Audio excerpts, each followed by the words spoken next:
Il risotto agli asparagi è uno dei primi più amati nella stagione primaverile. Vediamo come realizzarlo con questa ricetta facile e cremosissima. Per prima cosa, laviamo 300 g di asparagi. Eliminiamo la base più coriacea degli ortaggi e tagliamo il resto in pezzetti di 2 o 3 cm di lunghezza. Successivamente, mondiamo una cipolla e tagliamola a metà. Poi affettiamola e tritiamola finemente. Una volta pronti gli ingredienti, mettiamo sul fuoco una padella con un filo di olio extravergine di oliva. Lasciamo riscaldare qualche secondo e aggiungiamo gli asparagi. Insaporiamo con un pizzico di sale e saltiamo gli ortaggi per qualche secondo. Uniamo poi un mestolo di brodo vegetale caldo.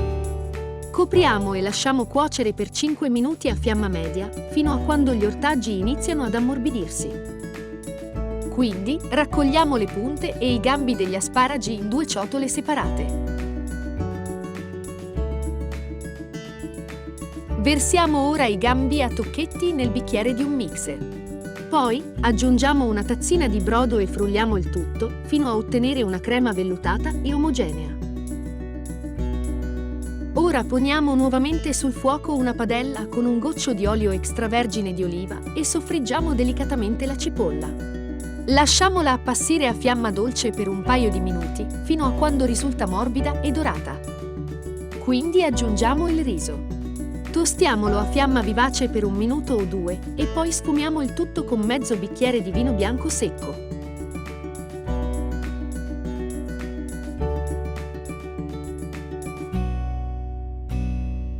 Lasciamo evaporare l'alcol e aggiungiamo poi 3 o 4 mestoli di brodo vegetale caldo.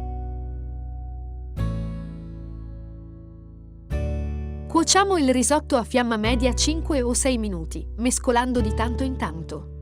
Durante la cottura aggiungiamo ulteriore brodo, mano a mano che quello già presente evapora o viene assorbito dai chicchi. Quindi regoliamo di sale e pepe.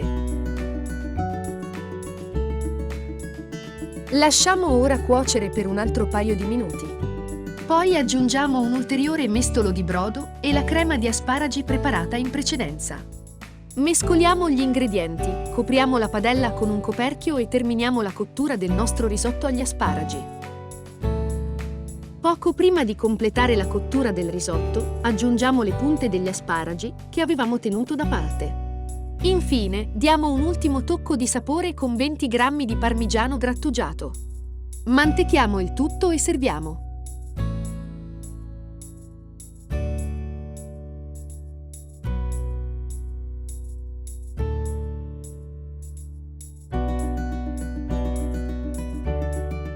E dopo un filo di olio extravergine di oliva crudo, possiamo finalmente gustare questo squisito risotto agli asparagi. Se ti è piaciuta questa ricetta, non dimenticare di condividerla sui social, mettere like e di iscriverti al nostro canale. Al prossimo video!